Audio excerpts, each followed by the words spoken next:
Et salut tout le monde, c'est Kitaro, salut tout le monde, et moi-même Kabaltero. Oh mon corvo, ça y est, enfin nous sommes de retour pour les reviews. Et on se retrouve ici pour le chapitre 817, qui n'est pas des moindres. Non, carrément. Et avant de commencer la revue de ce chapitre, on vous invite à regarder une super théorie. C'est deux mecs qui font des théories sur One Piece. Et celle-là, elle est vraiment géniale. Ils ont réussi à deviner en fait ce qui allait se passer exactement dans ce chapitre. Tout est super bien ficelé. Et puis même ce qui va se passer après, etc. On vous invite vraiment à aller les voir. Et puis vous non mais c'est des génies. Abonnez-vous à leur chaîne, c'est assez impressionnant. Voilà. Sinon, on est prêt pour la revue de chapitre. Let's go. Oh,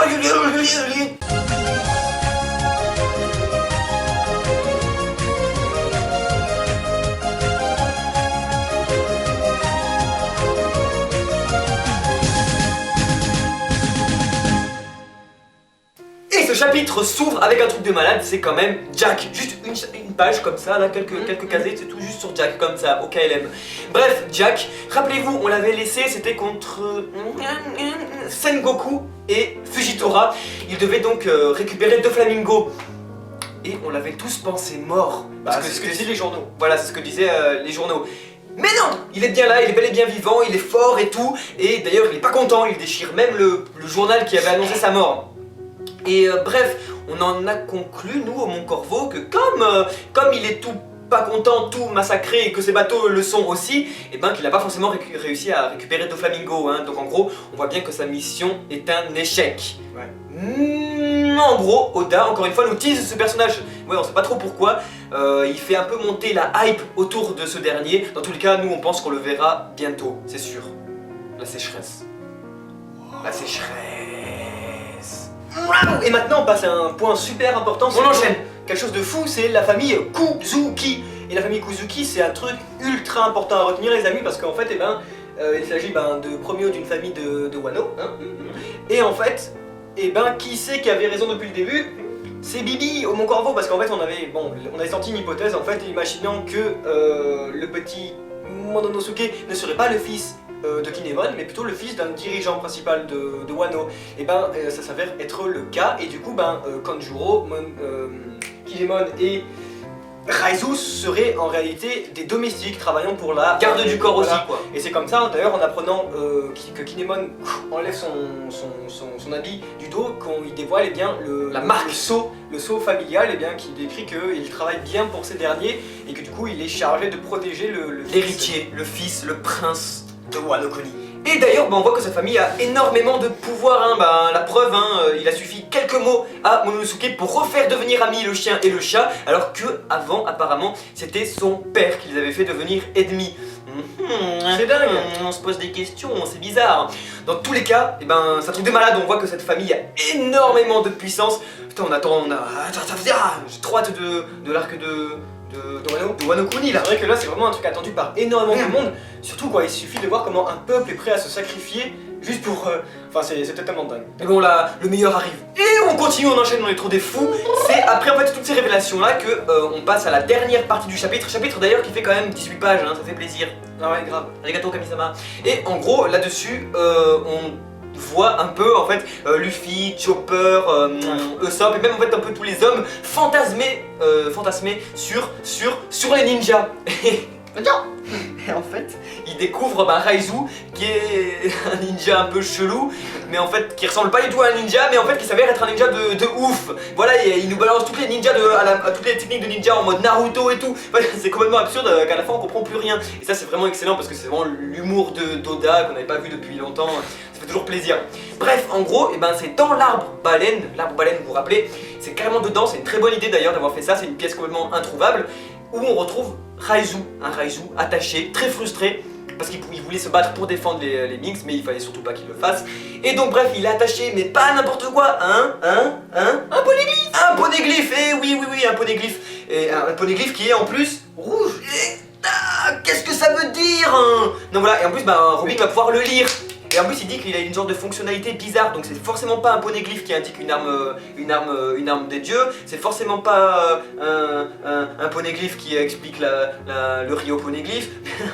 C'est complètement dingue. Mais alors qu'est-ce que c'est? Mais déjà on note quand même que ce poneglyphe, on demande vraiment comment ils sont apparus dans ce putain de monde, dans le sens où il faut quand même monter tout en haut de la baleine à l'extérieur, accéder à une porte et puis rentrer et du coup pénétrer dans la baleine, mais genre enfin, de l'intérieur et d'aller à son cœur quoi. Ouais, donc Enfin, c'est sûrement un des poneglyphes les plus durs à trouver du Ouais, monde. c'est totalement fou. À part Après, il sur fallait quand Raftel. même aller sur dans les airs aussi un peu pour en découvrir. Ouais, c'est vrai.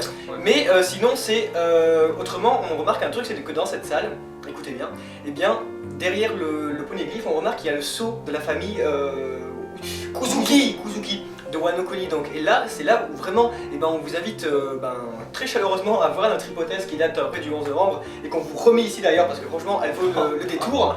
Parce que dans cette truc, en gros, on vous la résume rapidement, on explique que Wano Kuni a leur petit plan B. En fait, si le pays devait être en guerre, pour protéger les héritiers et les personnes importantes, il pourrait être envoyé sous la garde de différentes personnes, de samouraïs, au plan B, c'est-à-dire que le shogun il a dit vite envoyez mon fils à Zu, ils sauront prendre soin de lui en attendant que la merde se finisse quoi. Tu m'aides un peu, c'est bien. Et du coup, moi. Il est passionné. Et du coup, en fait, au final, c'est ce qui s'est passé. Il y a eu un incident. Il y en a qui a retrouvé un peu un Kazad, l'autre qui est enfermé à Dressrosa, etc. Et seul Raizu a réussi à atteindre Zu. Et bref, on voit bien que comme ce sceau indique dans cette chambre, ça pourrait indiquer le lieu de rassemblement ici. Zone B, ici, entrée ici. Si vous avez des soucis, etc. On se retrouve plus tard. Bref, Un petit bunker. l'hypothèse est vraiment à voir et à conseiller, vraiment. Voilà, on se balance des petites fleurs comme ça. Oh le Mont Corvo, vous êtes tellement beau, Attends, vous êtes tellement fort. Il n'y a pas assez d'argent sur la vidéo, la vite regardez s'il vous plaît. Ah. Ouais, les mentions spéciales, oh mon corvo. Les mentions spéciales. Mention spéciale quand même à Luffy qui continue de se battre comme un gamin avec Momonosuke, même après avoir appris ses origines. Ça c'est du Luffy tout craché avec son petit doigt dans le nez comme ça. Et mention spéciale quand même au fantasme de tous les hommes de l'équipage et puis même de l'eau, etc. qui se réalise grâce à Raizu le plus bizarre de tous les ninjas. Ouais, et enfin quand même mention spéciale, on le dira jamais assez, mais à vous, non je me lance, à Jack. À Jack, la sécheresse. Arrête de rigoler. Arrête de rigoler là, contre toi. C'est bon. Mention spéciale quand même à Jack, la sécheresse, qui... C'était dur ça, c'était dur. Oh, that's mean. Qui quand même a beau apparaître une seule page. Et Jack il est cool, mais pas autant que vous, on va rassurer. Et on va conclure là-dessus, c'est que Eiichiro-Oda nous prend toujours et encore à contre-courant, en nous dévoilant un personnage bizarre, grotesque et tout chelou, mais en fait qui s'avère être un ninja surpuissant. Dans ce magnifique chapitre 817, nous apprenons quoi? Nous apprenons en premier que la civilisation Minx est alliée avec la famille Kuzuki du clan Gugetsu de Wano Kuni. Ça va, vous suivez? On apprend donc aussi tout simplement que Momonosuke n'est pas le fils de Kinemon en fait, mais bel et bien celui du daimyo de Wano Kuni, de la famille Kuzuki, ce qui fait de lui alors un héritier très puissant. Royal même, peut-être. Et du coup, on aurait également, sinon on apprend quoi que Raizu est un ninja extrêmement badass et qui est, tout comme ses deux compères, chargé de la protection du jeune héritier. Et on note également qu'il a cet étrange croissant de lune en forme de cicatrice.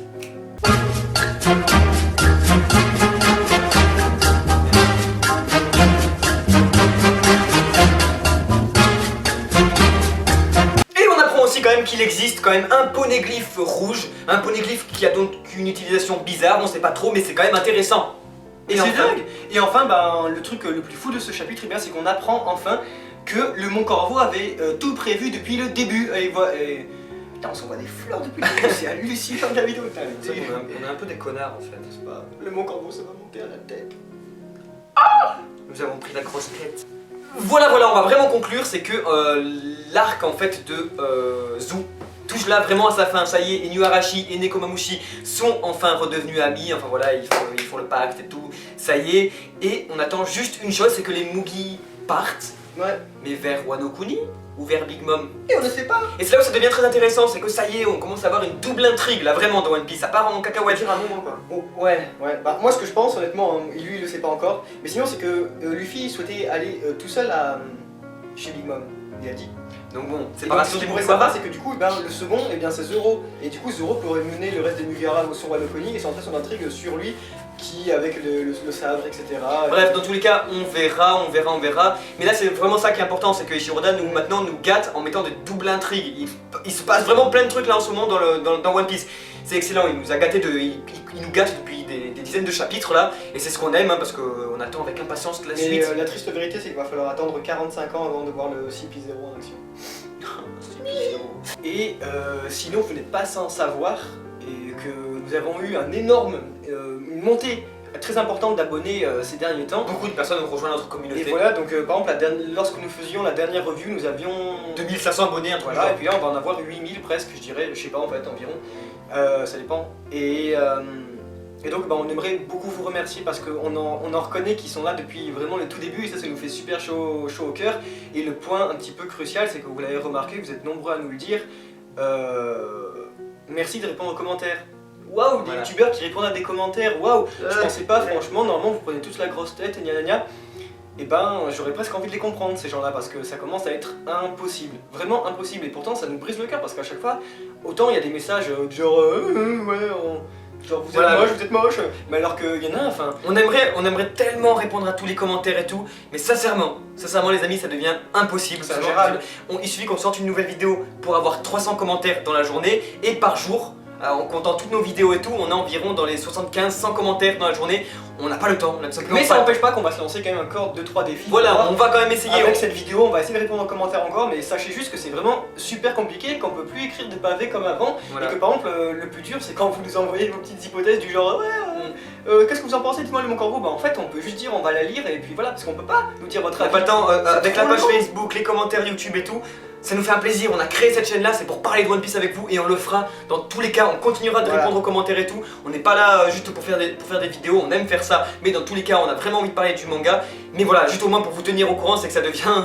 Et c'est tout de même assez remarquable de vous voir tous très enthousiastes sur nos vidéos et sur l'univers de One Piece. C'est vraiment la plus belle des choses qui peut se passer au Mon Corvo. Et petite dernière chose donc avant de terminer, c'est que nous avons un projet qu'on va appeler ça le projet Mon Corvo 2.0. Voilà, vous allez entendre ce terme assez régulièrement maintenant parce que c'est un, pas tout de suite, et deux, ça va être quelque chose d'extrêmement onéreux et on a prévu des trucs totalement de malade. C'est-à-dire que c'est vraiment pas un petit truc, enfin je vous laisse. C'est pas un petit changement. Si vous en avez marre de la lumière qui est pas folle, si vous en avez marre du cadre, si vous en avez marre de l'image, du son, vous inquiétez pas, ça va changer. Dans tous les cas, on vous tient au courant là-dessus, mais en tout cas, le Mon Corvo ne sera plus le même.